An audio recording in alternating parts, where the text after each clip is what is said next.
Hello everyone, welcome to our channel ISC Steno. We are starting the passage at speed of 110 words per minute. Start. The Rural Credit Survey Committee, which looked into the entire question in 2001, had made certain recommendations in the drafting of our plans. The recommendations of the Rural Credit Survey Committee were given due weight. You know that in the 9th 5-year plan, it was stated that at least 50% of the villages should be brought under cooperatives. According to the 11th plan, all the villages and all the peasant families are to be brought under cooperatives. This is the perspective with which the Planning Commission has looked at the problem. What prompted them to do that was that in the Rural Credit Survey Committee's report, they have said that both through the government and cooperative sources, credit were available to peasants only to the tune of 6%. Through cooperatives alone, it is, I think, 3% or so. The other sources of credit to the peasants are the original moneylenders. They have elaborately described all that. One point which they stressed in their report is that even the cooperatives do not cater to the needs of the weaker sections of the village community. They have stated that in villages where the moneylender, the trader and the village chief function through one person, even the cooperative movement is controlled by them in many places. If they are outside the cooperative movement, they will sabotage it from outside. If they are in control of it, they will sabotage it from within. So, even the 3% credit which had gone to the peasantry in the name of the cooperative movement did not reach them really. So, they made it a point in their report to stress that in future we should see that the credit really goes to the weaker sections of the village community. Now, sir, after the report of the Rural Credit Survey Committee, we have been working for the last few years. I do not think that a proper evaluation has yet been made as to how the present-day cooperative societies are working as far as extending the facilities to a larger section of the rural population is concerned. The cooperative movement has succeeded.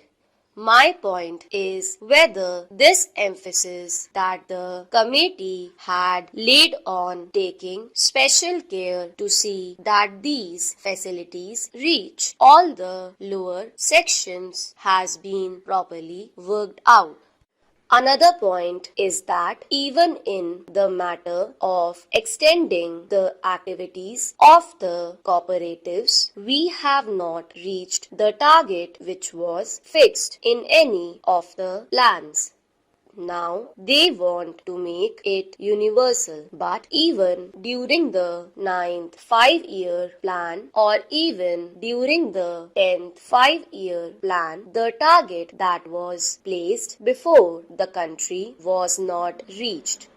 It was estimated that rupees 2,000 crores are needed for agricultural operations every year, of which rupees 800 crores would be financed from their own earnings.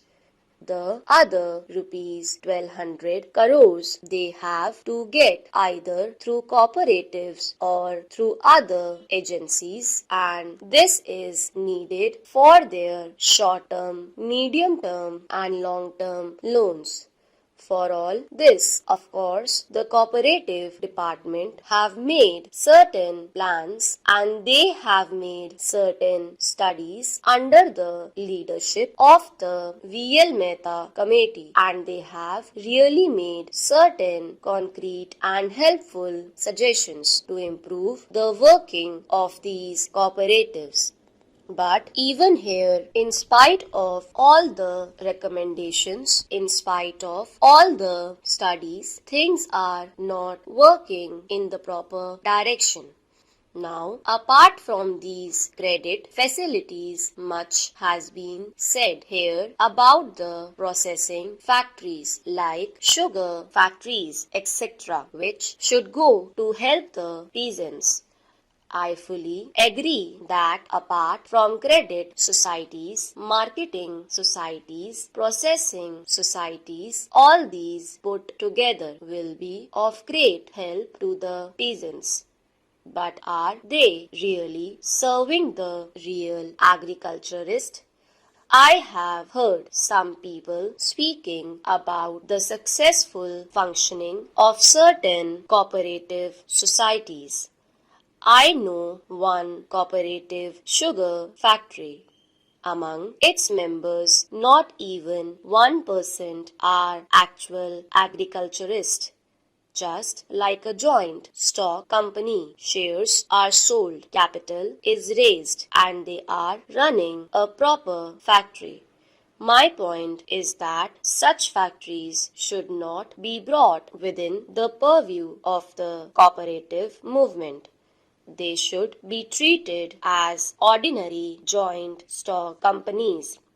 I will quote another example which is to be followed, and that is the Weavers Society. There they have made it a point that among its members at least 80% or 90% should be weavers themselves. They have made that a strict rule. If that is so, if such principles are accepted and adhered to, then these processing societies will be of immense help to the peasants.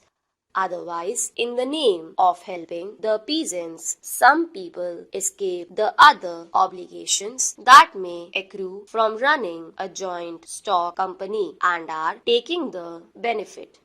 I do not feel it proper to invest money in large-scale enterprises on a cooperative basis. Stop.